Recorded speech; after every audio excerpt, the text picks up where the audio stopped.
जय गुरु जी, शुक्राना गुरु जी। जय गुरु जी संगत जी।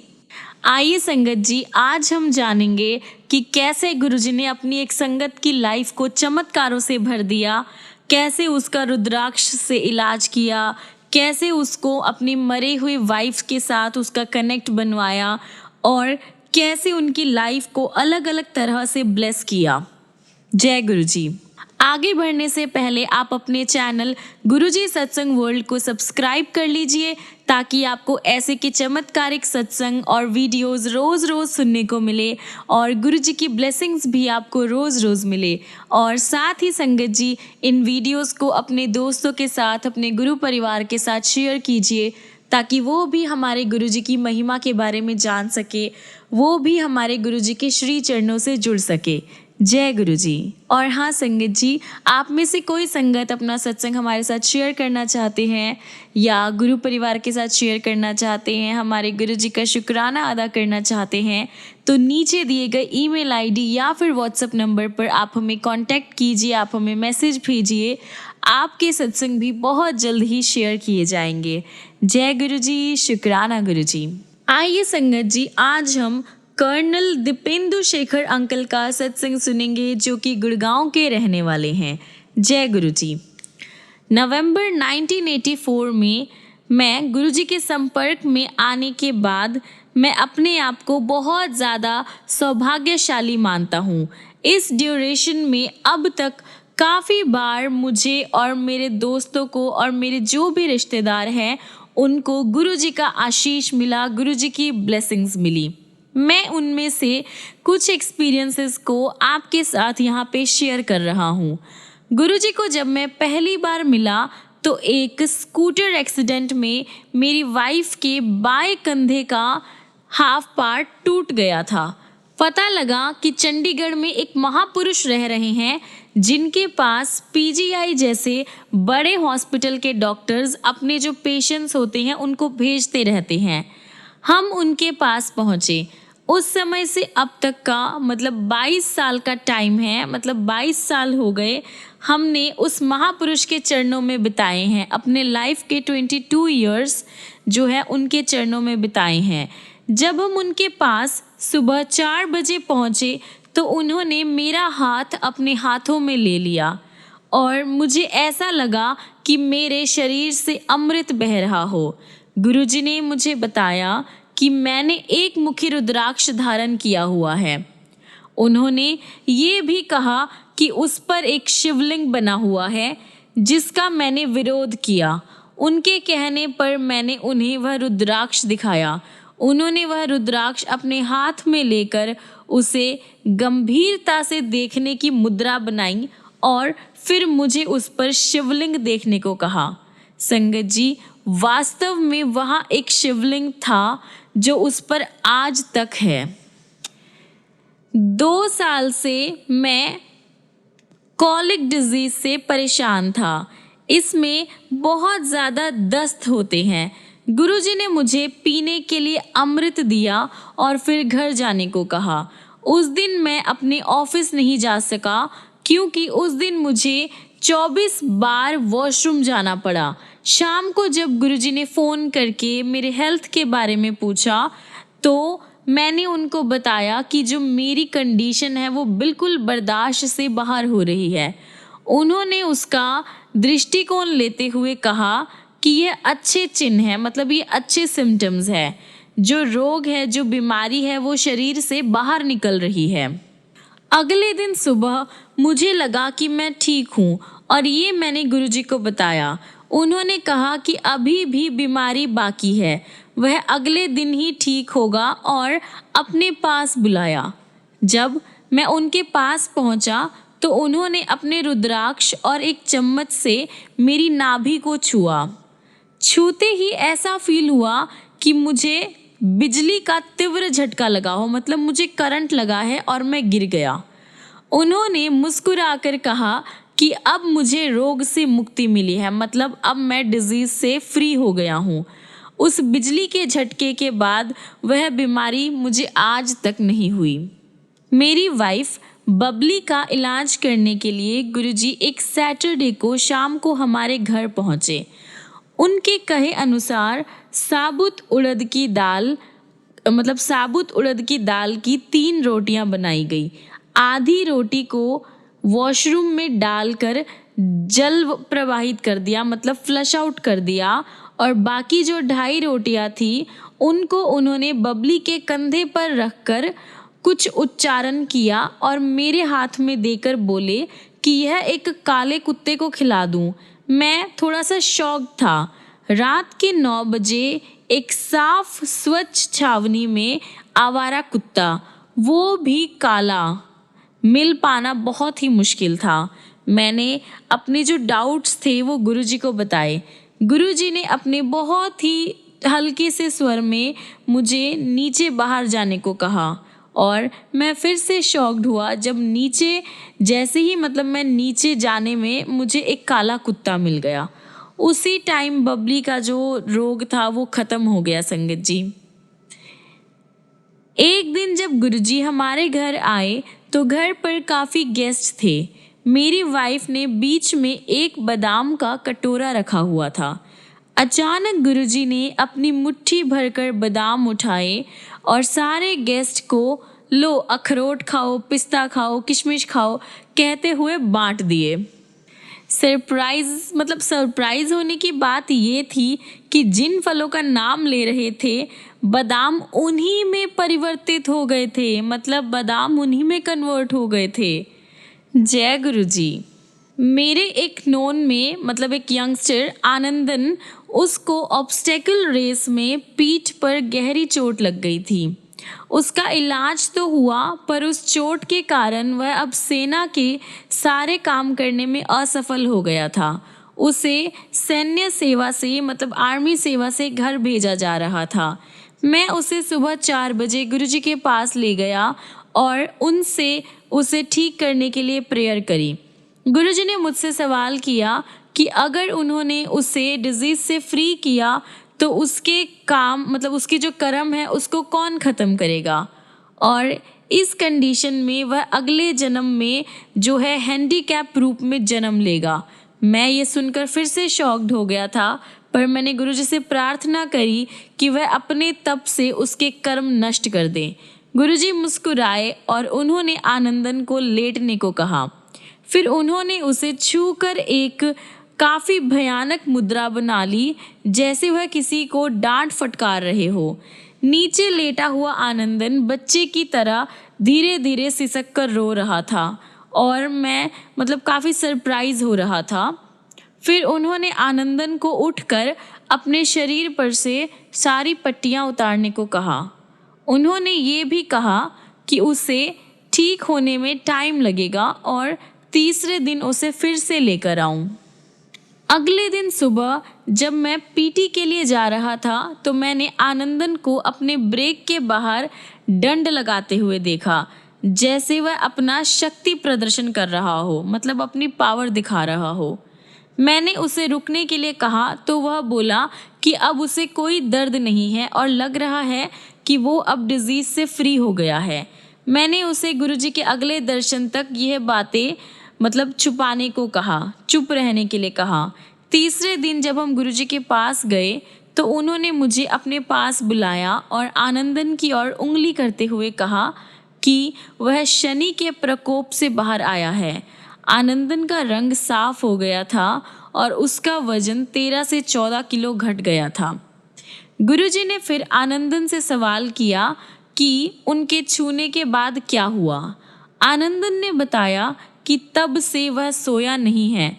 गुरुजी ने तुरंत एक चाय के चम्मच से उसकी प्यूबर्टी को छुआ। उन्होंने फिर मुझे आदेश दिया कि आनंदन को बेरक में पहुंचाकर उसे सोने दूं। गुरुजी के स्थान से बाहर निकलते ही उसका सिर मेरे कंधे पर टिका और वह सो गया। ड्राइवर की हेल्प से हम उसे बेरक तक लेकर आए और उसे उसके बेड में लिटा दिया। आनंदन 3 दिन तक सोता रहा और पूरी तरह से बीमारी से ठीक हो गया। उसके बाद जब डॉक्टर्स ने उसकी हेल्थ में एग्जामिनेशंस किए तो रिपोर्ट्स देखकर वह फिर से सरप्राइज हो गए। अब उनके पास उसे सैन्य सेवाओं के लिए योग्य घोषित करने के अलावा कोई और ऑप्शन नहीं था कि वो बिल्कुल कैपेबल है अब। कर्नल DRP चौधरी विधुर थे, यानी विडोर थे, और चंडी मंदिर में हमारे घर के सामने रहते थे। एक दिन गुरुजी उनके घर गए और एक चित्र को देखकर उसके बारे में पूछा। कर्नल चौधरी ने कहा कि वह उनकी डेड वाइफ की फोटो है, जिसे भाग्य ने उनसे हमेशा हमेशा के लिए दूर कर दिया है। गुरुजी बोले कि वह तो यहीं पर है और क्या वह देखना चाहेंगे। हम असमंजस में थे कि गुरुजी क्या बोल रहे हैं। फिर उन्होंने अपना एक हाथ उठाया और हिलाया। अचानक वह चित्र हिलने लगा और फिर वह मेज जिस पर चित्र रखा हुआ था। उसके बाद एक एक करके उस कमरे की सारी चीज़ें, अलमारी, बिस्तर, सब कुछ, सिर्फ ज़मीन को छोड़कर। फिर धीरे धीरे सब शांत हो गया। गुरुजी फिर से बोले कि वह उन्हें और अपने बेटे को छोड़कर कहीं नहीं जा सकती, वो तो इधर ही है। एक शाम को गुरुजी हमारे घर पर आए थे। उस संगत में आसपास के कई लोग भी आए हुए थे।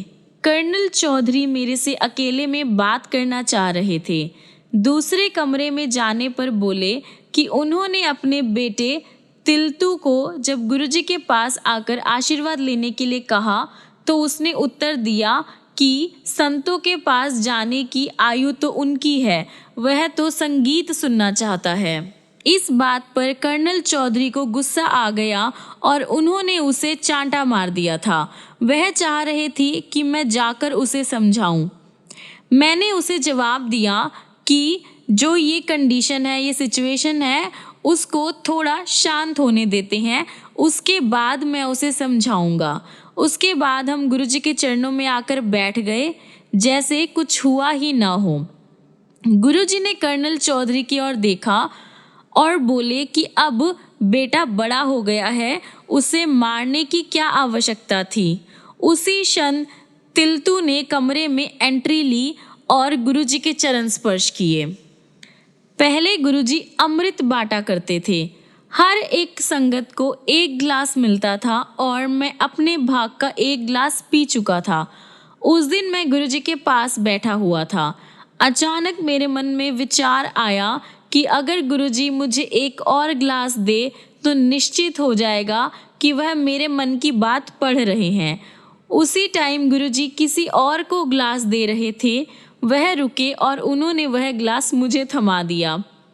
15 मिनट बाद मैंने संयोग सोचकर यह विचार मन से त्याग दिया।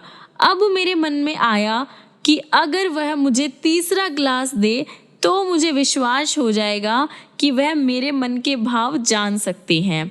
वह उसी टाइम रुके और मेरी ओर देखकर बोले कि लो, ये गिलास तुम खुद ही पियो। पहले गुरुजी को कोई टच नहीं कर सकता था। संगत दूर से ही प्रणाम करते थे। एक बार जब मैं उनके पास बैठा हुआ था, मेरे मन में विचार आया कि मैं उनसे मिलकर बहुत भाग्यशाली हूँ, पर कितना अच्छा हो अगर गुरुजी मुझे अपने चरण स्पर्श करने दे। उन्होंने उसी क्षण मेरी ओर देखा।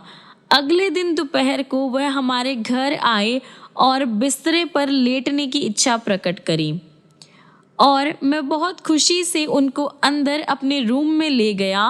उन्होंने लेटकर मुझसे सवाल किया कि क्या घर में घी होगा। मेरी हामी भरने पर उन्होंने मुझसे अपने पैर की मालिश करने को कहा। उस समय तक मैं पिछले दिन की अपनी इच्छा को भूल चुका था। आधे घंटे बाद उन्होंने पूछा कि क्या वह जा सकते हैं। तब मुझे आभास हुआ कि वह सिर्फ मेरी इच्छा पूरी करने आए थे। उस टाइम मैं 42 एज के आसपास होऊंगा जब मुझे निकट की पास की चीज़ें धुंधली दिखने लगी। मैंने गुरुजी से अपनी नज़रें ठीक करने का निवेदन किया तो वह बोले कि यह तो एज के साथ होता ही है, पर मैंने फिर से उनसे अपनी आंखें ठीक करने के लिए बोला, उनसे रिक्वेस्ट की। मुस्कुराकर उन्होंने मुझे लेटने के लिए कहा। उन्होंने मेरे आँख के पास पहले माचिस की तिल्ली जलाई और फिर एक चाय के चम्मच में जल लेकर मंत्रोच्चारण करते हुए वह मेरी आँख में डाल दिया। तुरंत ही मुझे सब साफ दिखाई देने लगा। उन्होंने कहा कि अब 2 साल तक मुझे कोई प्रॉब्लम नहीं होगी, पर उसके बाद प्रकृति अपना काम फिर से शुरू कर देगी। उसके बाद मेरा ट्रांसफ़र गुवाहाटी हो गया था। एक दिन फिर मुझे पास का दिखना कम हो गया, मतलब धुंधला दिखने लगा। मैंने वह डायरी जिसमें गुरुजी द्वारा उपचार की तिथि लिखी हुई थी वह खोलकर देखी तो वह ठीक 2 साल की बात थी, मतलब 2 साल पहले की बात थी। जब हम चंडी मंदिर में रहते थे, एक दिन मेरे साड़ू ने, जो सबके सामने बोलने से कतराते थे, रांची से फ़ोन किया कि हम गुरुजी से निवेदन करके उनके द्वारा सैन्य अधिकारी को दिए जाने वाले भाषण को रद्द करवा दें, मतलब जो उन्होंने भाषण देना था उसको हम ख़त्म करवा दें। हम उनका स्वरूप लेकर गुरुजी के पास सुबह 4 बजे पहुँचे।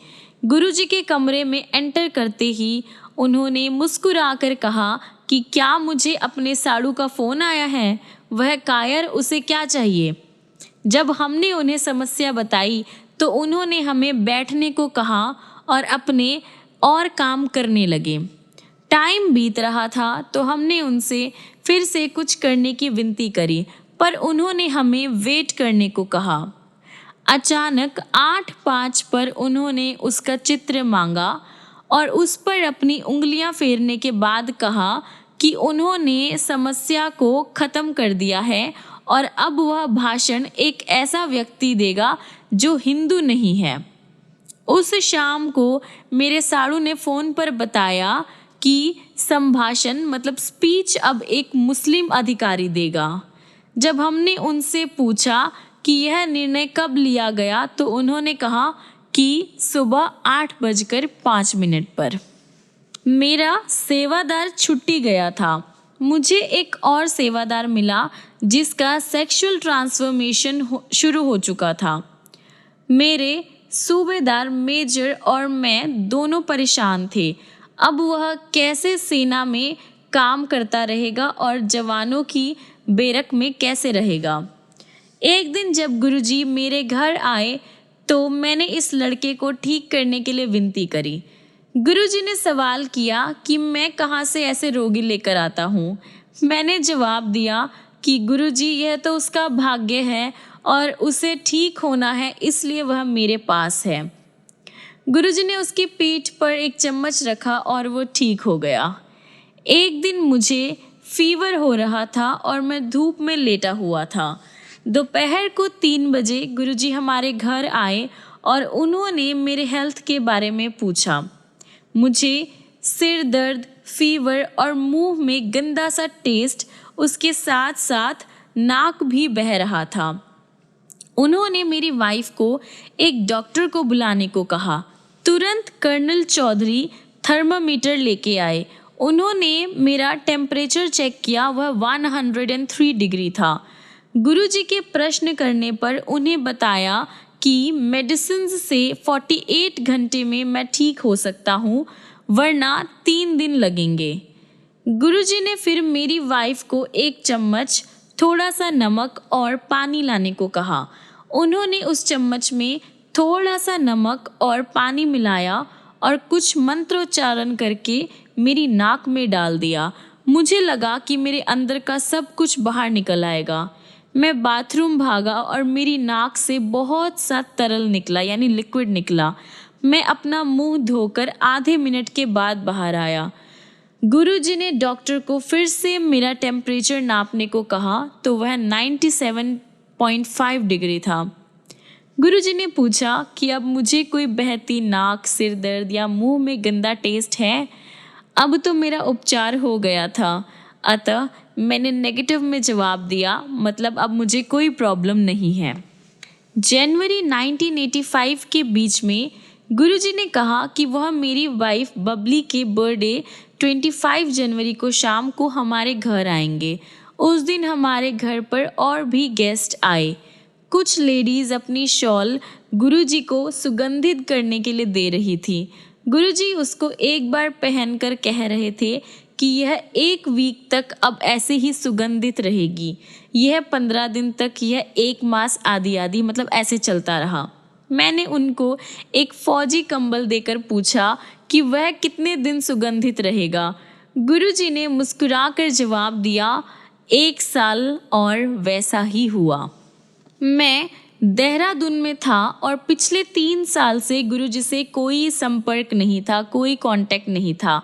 अचानक एक रात को मेरे कान में बहुत तेज़ दर्द हुआ और मेरे कान के पर्दे फट गए। अगले दिन सुबह जब मैं अपना कान और नाक मतलब इस स्पेशलिस्ट के पास गया तो उन्होंने मेरे एग्जामिनेशंस करे तो उन्होंने कहा कि मेरे दोनों कान डैमेज हो चुके हैं। क्योंकि मैं सुन नहीं सकता था, उन्होंने यह मुझे लिखकर बताया। उन्होंने कहा कि सेना के जो डॉक्टर्स हैं वह अब कान के नए पर्दे लगाने के लिए सर्जरी कर सकते हैं, पर इसका सक्सेसफुल होने का जो रेट है वह 5% ही होता है। और मुझे मानसिक रूप से सेना से निकल कर घर जाने के लिए अब रेडी रहना चाहिए। ऐसा मुझे उन्होंने बताया कि अब मुझे मेंटली प्रिपेयर रहना चाहिए आगे जो भी सिचुएशन आती है। उसी शाम एक सिख सज्जन हमारे घर आए और उन्होंने कहा कि गुरुजी ने जलंधर से मेरे लिए अमृत भेजा है। उन्होंने ये भी बताया कि उनको पता है कि मुझे अब सुनाई नहीं देता है। 3-4 दिन अमृत पीने के बाद मेरे कान के पर्दे फिर से ठीक हो गए और मेरी सुनने की जो पावर थी वो वापस लौट आई और डॉक्टर्स अचंभे में थे कि यह कैसे पॉसिबल हुआ। मैं देहरादून में ही था जब मुझे 1988 में गवर्नमेंट से कार लोन मिला था। मैं असमंजस में था कि कार कहाँ से लूँ, देहरादून, दिल्ली या कलकत्ता। एक दिन मुझे दिल्ली से कर्नल चौधरी का फ़ोन आया कि गुरुजी तूफ़ान की तरह उनके ऑफिस में आए थे और उन्होंने कहा कि चैटर्जी देहरादून में है और कार लेने के बारे में सोच रहा है। उसको बोलो कि कार उसके लिए चंडीगढ़ में वेट कर रही है। इतना कहकर वह बाहर निकल गए। ब्रिगेडियर चौधरी उनके पीछे भागे, पर बाहर लंबे बरामदे में गुरुजी कहीं नहीं थे। ये सोचकर गुरुजी संभवतः दिल्ली आए होंगे और वह उनके दर्शन कर सके। उन्होंने जलंधर में गुरुजी के हाउस में गुरुजी जहाँ रहते थे वहाँ पर फ़ोन किया। उत्तर देने वाले सज्जन ने कहा कि गुरुजी कहीं नहीं गए और वह उनके सामने बैठकर मुस्कुरा रहे हैं। मैंने चंडीगढ़ से ही कार ली और 2006 में बिकने तक बहुत अच्छी तरह से चली। संगत जी, देखिए गुरुजी ने ऐसे मेरे सवालों का जवाब दिया। जय गुरुजी। सेना की सेवा से रिटायर होकर इस काम से रिटायर होकर 1998 में मैं अहमदाबाद में था। पिछले 13 साल से गुरुजी के साथ कोई लिंक नहीं रहा था। जून 1998 में मुझे इंसोम्निया यानी अनिद्रा रोग ने घेर लिया। मेरी वाइफ ने मुझे राय दी कि गुरुजी को ढूंढकर मैं उनकी शरण में जाऊं। काफ़ी पूछताछ के बाद पता लगा कि गुरुजी चंडीगढ़ से जलंधर, जलंधर से पंचकुला और वहां से दिल्ली चले गए थे। मुझे उनका दिल्ली का पता मिल गया। हमारे पड़ोसी श्री कृत भाई जी गुरुजी से मिलने के लिए उत्सुक थे और हम दोनों ने 10 जुलाई की राजधानी एक्सप्रेस में 2 बर्थ बुक करवाए। 9 जुलाई को मैंने दिल्ली में गुरुजी के निवास पर हमारे आने का समाचार देने के लिए फ़ोन किया। फ़ोन का जवाब देने वाले सज्जन ने पूछा कि क्या मैं अहमदाबाद से कर्नल चैटर्जी बोल रहा हूँ। मेरे सहमत होने पर उन्होंने बताया कि आज गुरु पूर्णिमा के कारण गुरुजी पाठ में हैं और उन्होंने बताया था कि शाम को 7 बजे मैं अहमदाबाद से फ़ोन करूँगा। गुरुजी को मेरे आने के बारे में ज्ञान था और उन्होंने मुझे 11 जुलाई को शाम 6 बजे आने को कहा है। स्वाभाविक है कि कृत भाई अचंभे में थे। दिल्ली जाते हुए यह जानकर कि मैं सो नहीं पाऊँगा, मैंने अपने साथ इतिहास की, हिस्ट्री की एक मोटी बुक रख ली थी। यह सोचकर गुरुजी तो अपनी ही है, मैंने 3 बजे उसके पास जाने का डिसीजन ले लिया। जब हम 4 बजे सुल्तानपुर पहुँचे तो एक अनोखी घटना घटी। हमें एम्पायर स्टेट नहीं मिल पाया। कुछ देर घूमने के बाद मुझे समस्या समझ में आ गई।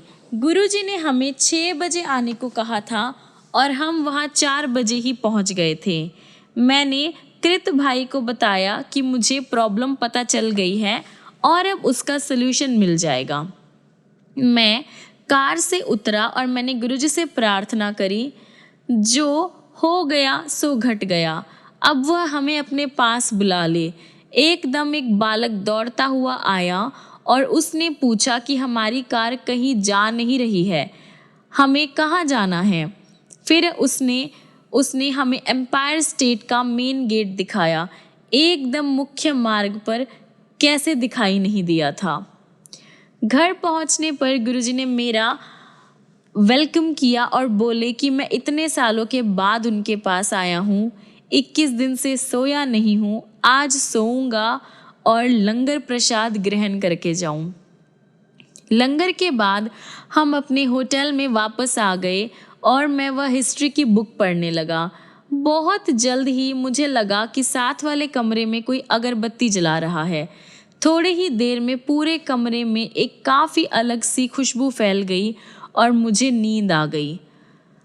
अगले दिन मैं फिर गुरुजी के पास आया और उनके पैर दबाते हुए मैंने कहा, गुरुजी, पहले आपके चारों ओर तीव्र खुशबू रहती थी, अब वो है पर बहुत ही हल्की है। गुरुजी बोले कि पिछले दिन जब वह मुझे सुलाने आए थे, क्या मैंने उसका आनंद नहीं लिया था? मेरा अनिद्रा का रोग समाप्त हो गया, जो मुझे इंसोम्निया की प्रॉब्लम हुई थी वह ख़त्म हो गई। उसके बाद नवंबर 1999 में जब मैं अहमदाबाद से उनसे मिलने दिल्ली आया था तो उन्होंने कहा कि मैं उनके पास आ जाऊंगा। सीमेंस में अपने इंटरव्यू के एक दिन पहले मैं गुरुजी से मिला और उनको इसका समाचार दिया। वह बोले कि मेरा जो है चयन हो चुका है और उन्होंने मेरी सैलरी भी बता दी है और संगत जी बिल्कुल वैसा ही हुआ। मुझे जॉब भी मिली और मेरी सैलरी भी वही थी। जय गुरु जी। मेरी वाइफ के सिर के बाल सामने से झड़ने लगे थे। हम 3 साल तक उसके गंजेपन को रोकने के सारे प्रयास कर चुके थे। एलोवेरा के shampoo, arnica plus, Shahnaz Husain आदि सब कुछ। जब मैं दिल्ली आया मैंने गुरुजी को ये समस्या के बारे में बताया। सुनते ही वह बोले, बबली आंटी, फिर हवा में अपना हाथ हिलाया और कहा, हट गया, कुछ समय लगेगा। 1 सप्ताह में ही नए बाल आने लगे और जल्द ही उसका इलाज हो गया था। 2003 में मुझे यूरिन से रिलेटेड प्रॉब्लम्स होने लगी। एंड में डॉक्टर्स ने जब देखा तो उन्होंने सर्जरी के लिए बोला। गुरुजी की संगत में मैंने मन ही मन उनसे प्रार्थना करी। तुरंत उन्होंने अपना दायां हाथ अपने सिर के ऊपर उठाया और एक मुद्रा बनाई, साथ ही अपने अंगूठे और तर्जनी को आपस में मिला। मुझे लगा कि उन्होंने मेरे लिए कुछ किया था, परंतु मन में डाउट था। मैंने मन में ही निवेदन किया कि अगर ये मेरे लिए है तो गुरुजी कृपया मेरी ओर देखिए। उन्होंने ऐसा ही किया और मुझे संतोष हो गया। मुझे बिलीव हो गया कि गुरुजी जो भी कर रहे हैं ये मेरे लिए ही कर रहे हैं और अगले दिन मैं बिल्कुल ठीक हो गया संगत जी। जय गुरु जी। एक बार चंडीगढ़ में एक लेडीज़ को जो मुख्यमंत्री की काफ़ी क्लोज रिश्तेदार थी, गुरुजी ने अपना हाथ उठाकर एक कर्णफूल प्रकट करके दिया। उस महिला ने कहा कि वह एक बालिका क्या करेगी। गुरुजी ने अपना हाथ फिर से उठाकर एक और प्रकट करके दिया। वह लेडीज़ फिर भी असंतुष्ट रही, खुश नहीं हुई और बोली कि दोनों की बनावट में डिफरेंस है। गुरुजी ने जवाब दिया कि शिवजी ने जो देना था दे दिया, वह और कुछ नहीं कर सकते हैं। एक बार लंगर के बाद जब एम्पायर स्टेट में संगत में बहुत कम संगत बची थी, हम सब गुरुजी के आसपास बैठ गए। उन्होंने हरमिंदर सिंह सीमेंस के जो डायरेक्टर थे उनसे पूछा कि उन्होंने मेरे संस्मरण सुने हैं, मतलब मेरे सत्संग सुने हैं। उनके नेगेटिव जवाब पर मुझे अपने सत्संग सुनाने को कहा गया। अचानक ही थोड़ी देर में गुरुजी की मुद्रा जो है स्थिर होकर अति कठोर हो गई, मतलब काफ़ी मुश्किल हो गई अलग सी, और उनका मुंह लाल हो गया। फिर एकदम उन्होंने अपना एक हाथ उठाया और उसमें एक डमरू जैसी चीज़ प्रकट हुई। उन्होंने वह मेनका गांधी के हाथ में दिया और स्वयं मूर्ति सदृश अचल होकर नमस्कार मुद्रा बना ली। कुछ टाइम के बाद वह बोले, देखे शिवजी ने क्या दिया है। उस डमरू को तोड़ने पर उसमें से खोए का प्रसाद निकला। सबको बांटने के बाद भी कुछ बच गया। वह उन्होंने मेनका को दिया और बोले कि उसे फ्रिज में नहीं रखना है, वह कभी खराब नहीं होगा। जय गुरुजी, शुक्राना गुरुजी। संगत जी, ऐसे चमत्कार, ऐसे ब्लेसिंग्स हमने गुरुजी के दर पे होते हुए देखी हैं। ये तो कुछ बहुत छोटे से किस्से थे जो मैंने आपके साथ शेयर किए हैं। संगत जी, इसी के साथ मैं अपना सत्संग यहीं पर विराम करता हूँ। जय गुरुजी, शुक्राना गुरुजी। आइए संगत जी, इसी के साथ हम अपना ये सत्संग विराम करते हैं यहीं पर, और ख़त्म करने से पहले अपने गुरुजी का मंत्र जाप करते हैं। ओम नमः शिवाय, शिवजी सदा सहाय। ओम नमः शिवाय, गुरुजी सदा सहाय। ओम नमः शिवाय, शिवजी सदा सहाय। ओम नमः शिवाय, गुरुजी सदा सहाय। ओम नमः शिवाय, शिवजी सदा सहाय। ओम नमः शिवाय, गुरुजी सदा सहाय। जय गुरुजी। संगत जी, मिलते हैं अगली वीडियो में। तब तक के लिए गुरुजी आपको ब्लेस करते रहे, ढेर सारा प्यार करे, बहुत सारी खुशियाँ दे, और आप भी गुरुजी को ऐसे ही प्यार करें, बहुत सारी खुशियाँ आपको मिले। और गुरुजी को मानिए संगत जी, मांगिए नहीं उनसे, बस उनको दिल से याद कीजिए, दिल से प्यार कीजिए, फिर देखिए गुरुजी की ब्लेसिंग्स आपके ऊपर कैसे होती है। जय गुरुजी, शुक्राना गुरुजी। जय गुरुजी संगत जी।